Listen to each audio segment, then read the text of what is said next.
Hi guys. In this installment, I would like to talk about different verb types to help us make sense of the predicate of sentences. Because the predicate in the sentence, the verb phrase part of the sentence, is where most of the complexity is within the sentence. So if we can kind of make sense of it and get an understanding of what are the possible verb types and the possible complement structures that we can find, then that will make tree drawing of a sentence that much easier. So there are several different types of verbs that we can recognize.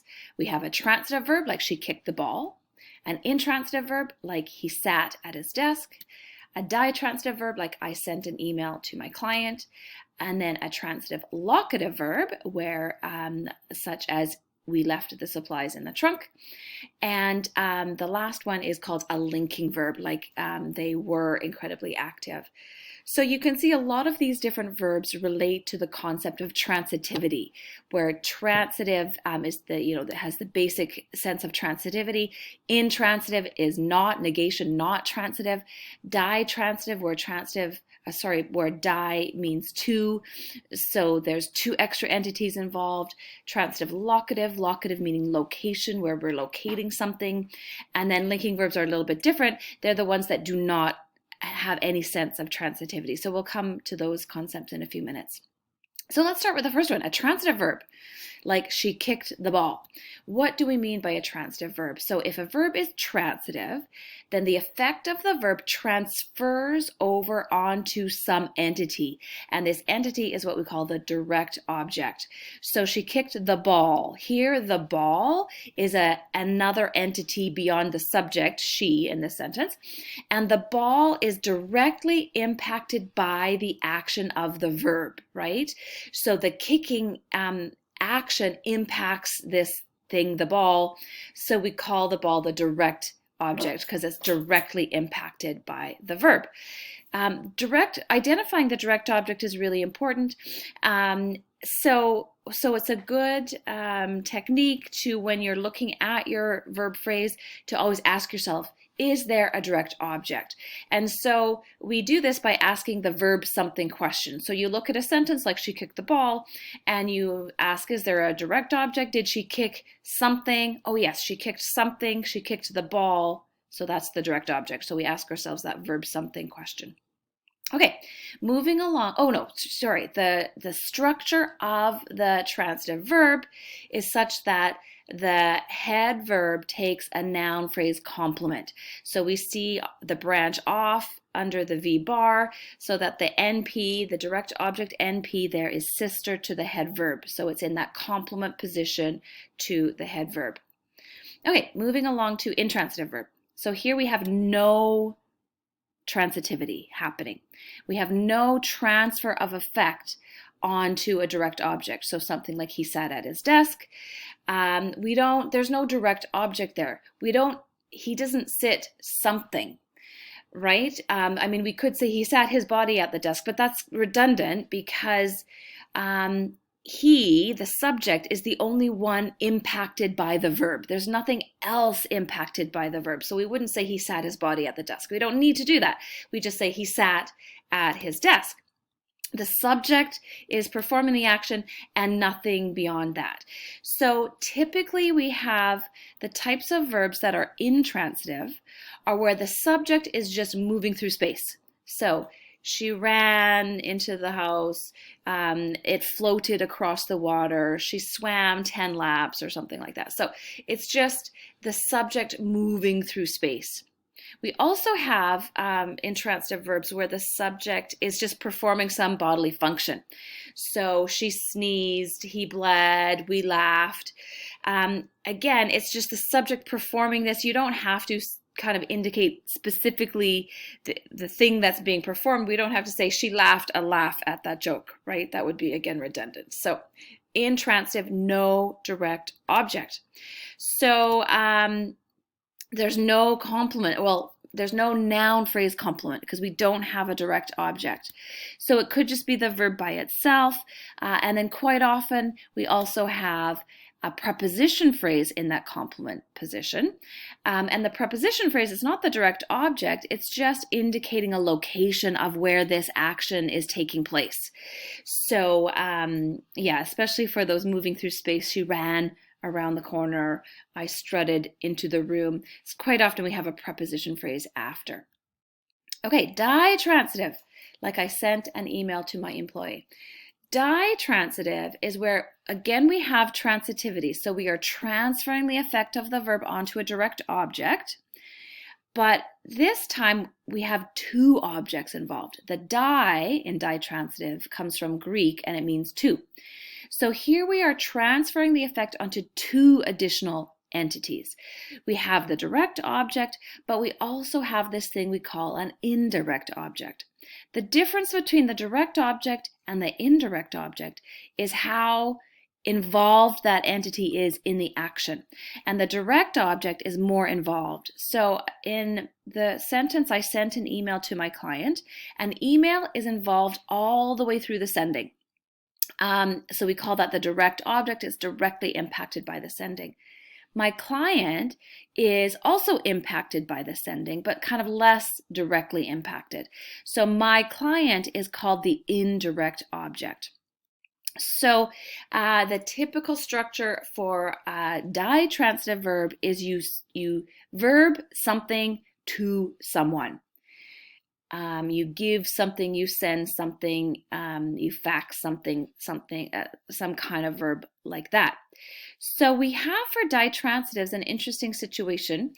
First of all, we're going to have two separate independent complements because the direct object and the indirect object are totally independent entities from each other. So here is the typical default form for ditransitive verbs, where you see there are two separate complements. You've got your head verb with your direct object noun phrase, I sent an email, and then you have that second complement, to my client. Now, to is a preposition, so to my client is in the form of a preposition phrase.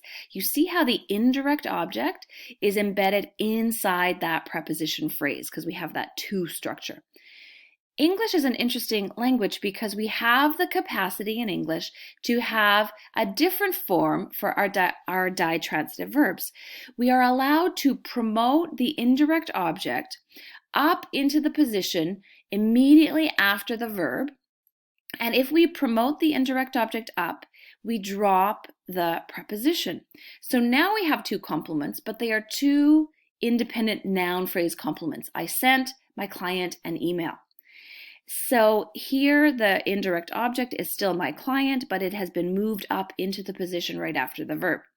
Notice how we drop the preposition, which is something that non-native speakers of English don't always appreciate. So sometimes you'll hear non-native speakers say, I sent to my client an email, and they throw the to in there. But native speakers of English know we drop the preposition if we promote the indirect object up, and so we have two independent noun phrase complements for that structure. Okay, moving on to transitive locative verbs. So here again we have a transitive verb where there's something impacted by the action of the verb, and a locative meaning that you are then locating that direct object in space somewhere. So we left the supplies in the trunk. The supplies is directly impacted by the leaving because it stays where it is. And then we have that second complement. So just like ditransitives, there's two separate complements. And the second complement is a location in the trunk in this case. So the typical structure for transitive locative verbs is you verb something somewhere, and you always have that somewhere expression at the end, which is the location or the locative part of the transitive locative verb. So the transitive locative verb structure again has the two complements, just like we saw for ditransitive. And in fact, it has exactly the same structure as the ditransitive, the default ditransitive, where you have two complements, the first being a noun phrase, the second being the preposition phrase. But their transitive locatives are a little bit different, or how could you tell the difference then between the transitive locative and the ditransitive? Well, it's back to the idea of an indirect object for the ditransitives. So the ditransitives have that indirect object, my client, in there. So you see how these have parallel structures, but the meaning composition is different. Where my client, we call the indirect object that can be promoted up into the position right after the verb, whereas the noun phrase over in the transitive locative, so in the trunk there, we have the trunk inside. The trunk is not called an indirect object. It's not indirectly impacted by the action of the verb. It's just a location. It's just the landmark of this preposition phrase location expression. So we can totally tell the difference by seeing if we can promote that noun phrase up in the sentence.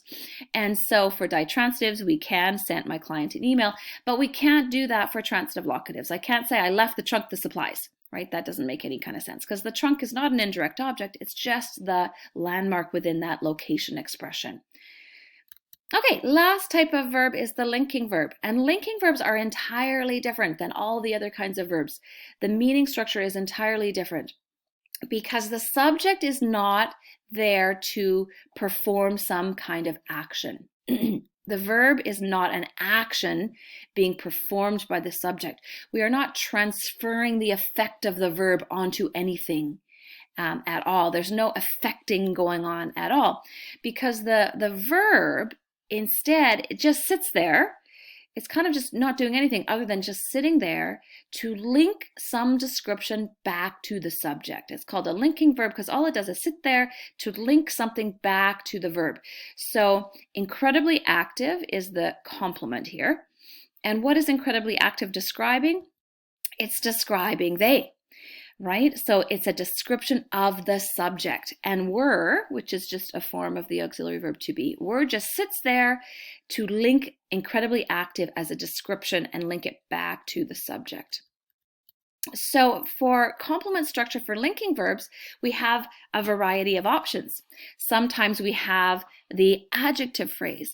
And in fact, when we draw sentence trees, the only time we will have an adjective phrase in there is as the complement to a linking verb. Sometimes we have a noun phrase. They were his sneakers that I saw over there.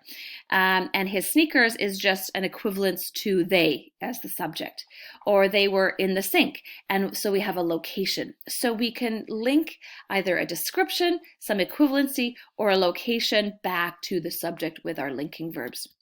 Linking verbs are kind of neat. We've got two different types of linking verbs. Ones that are just there to show a strict equivalency between the subject and something else, some description or equivalency. So she remains happy. The soup is delicious. Happy is describing she. Delicious is describing the soup. So those are linked back to the subject. But then we have a neat case of linking verb where we also encode how we as the speaker came to that conclusion. So we have some equivalency based on the perception of the speaker. So I could say, instead of saying she is happy, where there's just a straight description, I could say she looks happy or she sounds happy. And this is me as the speaker, my perceptions of using my eyes, she looks happy, or using my ears, she sounds happy. I don't know if she is, but my perceptions are giving me this idea. Or I could say the soup smells delicious or tastes delicious, which again encodes how I, as the speaker, drew the conclusion of delicious is a description of the soup. So here we have a neat case where the same verb can be used in different ways. So look could be intransitive, where she looked around the room. She's performing the action of looking around the room, versus she looked tired, where here we're just linking tired as a description of she. And she is not performing anything. She's not doing the looking. In fact, I'm the one doing the looking as the speaker. Same kind of idea with smell. He smells the soup. You can kind of imagine him sniffing and doing some action to smell the soup. This is a transitive verb because there's a direct object there, the soup, versus the linking verb, the soup smells great, where the soup is not doing anything active to smell something, right? The soup is emitting a smell, and me as the speaker, I'm using my sense of smell to determine that great is a good description of the soup. So, quick summary of the five types. The transitive, where you transfer an effect onto a direct object. Intransitive, there is no direct object. Ditransitive, where there's a direct object and an indirect object. Transitive locative, where there's a direct object and a location, and a linking verb, where we link some description back to the subject.